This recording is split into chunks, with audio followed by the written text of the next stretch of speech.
Bom, galera, voltando aqui às questões de estequiometria, vamos resolver aqui a próxima questão, tá? Nesse vídeo eu vou resolver a questão 6 e 7, tá certo? E aí, por último, fica aí 8, 9 e 10, tá certo?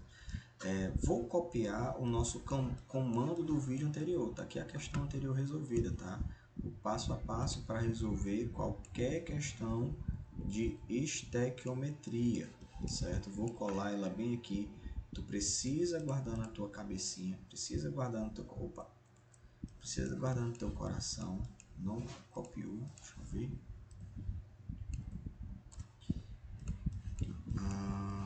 Bora bem.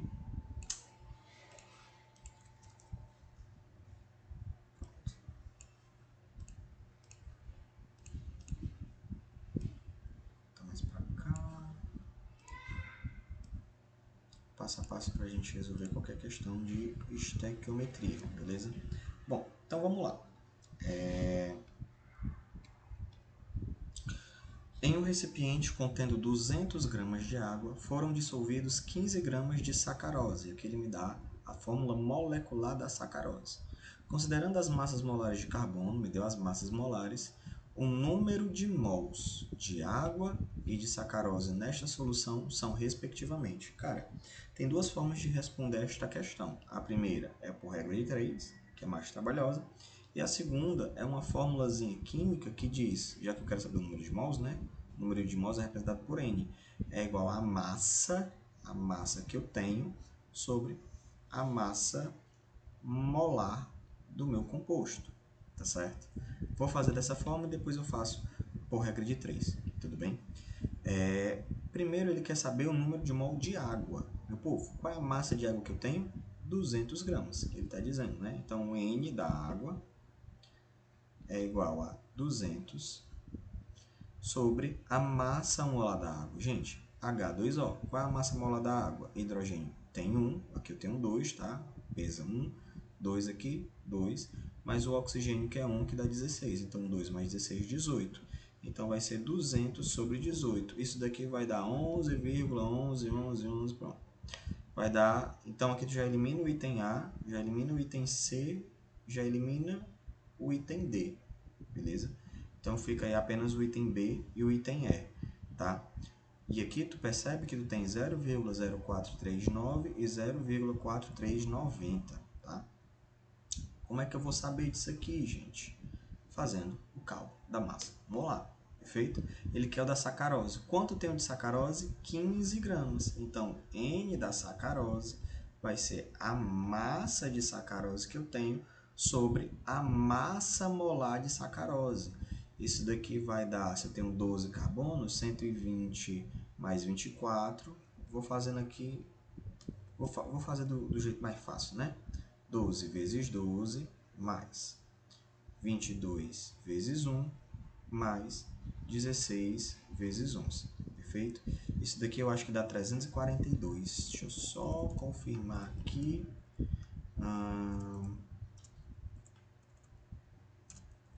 342. Perfeito. Então, 15 sobre 342. Isso daqui, meu povo, professor, e aí? Eu tenho que multiplicar, eu tenho que dividir esse número aqui pequeno demais? Tu vai ter que fazer essa divisão. Mas aí, olha onde é que está o pulo do gato. A diferença aqui, ó, 0,0.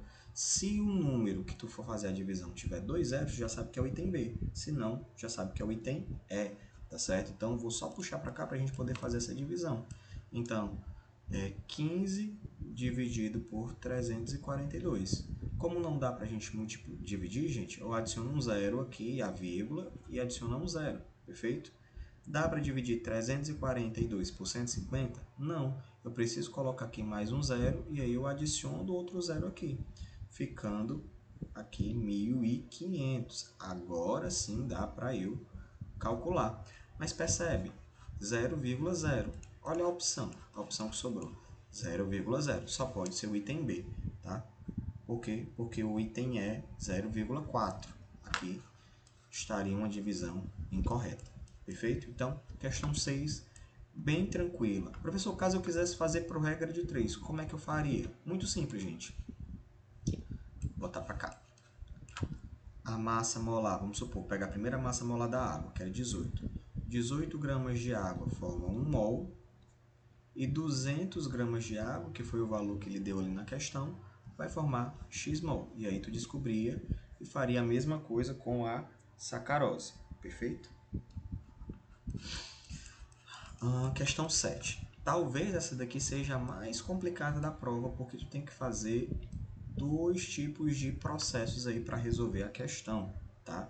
Lembrando, tem que ter o passo a passo aqui, ó, os 5 passos: balancear, fazer a relação, anotar o problema, modificar a relação e fazer a regra de 3. Então, vamos lá.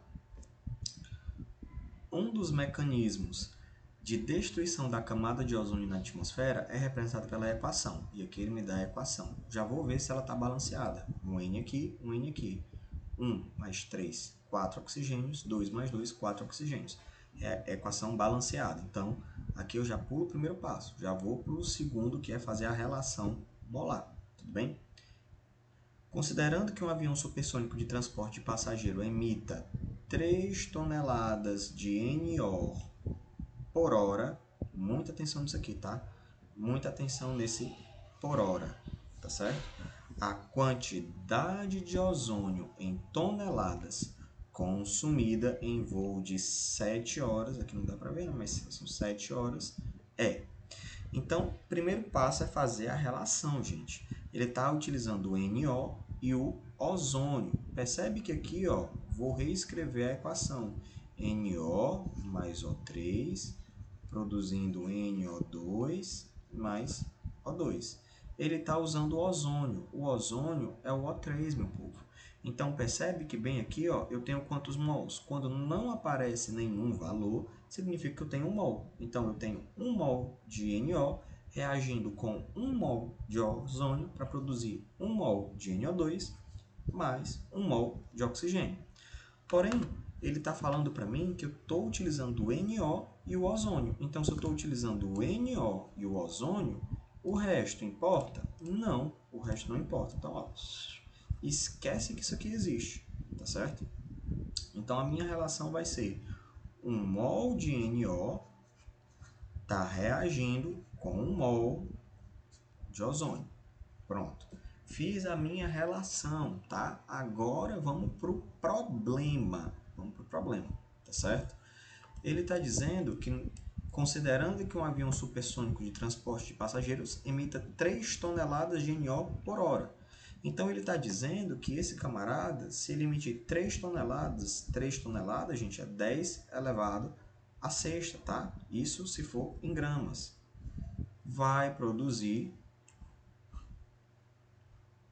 a quantidade de ozônio em toneladas, ou seja, ele quer saber quanto de ozônio, x gramas de ozônio, eu vou produzir quando eu tiver 3 toneladas de NO. Percebe que agora eu tenho que ir para o quarto passo. Anotei o problema, agora é fazer a relação. Qual é a relação? Ora, a relação não está grama aqui e grama aqui, logo a parte de cima precisa ser grama e aqui precisa ser grama também, tá certo? E aí, para eu trabalhar grama, lembra, o mol ele é grama em quê? Em massa molar. E aqui ele me dá as massas molares, ó, do nitrogênio e do oxigênio. Então, se eu tenho 1 mol de NO, a massa vai ser 14, que é a massa aqui do nitrogênio, mais 16, que é a massa do oxigênio, que vai dar 30. Então, eu posso dizer que 1 mol de NO tem 30 gramas, sendo produzidas aí o ozônio, ó, é 16, a massa do oxigênio é 16, como eu tenho 3, fica 48 gramas. Meu povo, agora sim eu posso fazer a regra de 3. Professor, preciso fazer a regra de 3? Não. Por quê? Porque este valor aqui está proporcional. Ó. Então, eu posso dizer que 3 vezes 10 a sexta vai produzir aqui, ó, x igual a 4,8 vezes 10 a sexta, ou toneladas, tá certo? Lembra que isso aqui está em toneladas, 10 a sexta é toneladas. Perfeito? Ah, então acabou, é só marcar 4,8. Opa, mas não tem aqui 4,8. E agora, meu povo, ele está dizendo que são 3 toneladas de NO por hora. Ou seja, ele está dizendo que a cada hora está sendo produzido este valor aqui. Ele quer saber o quê? Após 7 horas de voo. Ou seja, eu vou pegar este valor e vou multiplicar por 7, que aí vai dar 33,6 toneladas. Agora sim, vamos ver se tem essa opção. Item C. Perfeito? Questãozinha um pouco mais complicada, talvez a mais complicada da prova, porque tu tinha que fazer este processozinho aqui, tá? Mas quando você faz a relação, fica bem mais tranquilo. Então, quando for fazer questão de estequiometria, faz a relação, tudo bem? Vamos agora resolver a questão 7, 8, a questão 8, 9 e 10, perfeito? As questões, né? Tchau, tchau.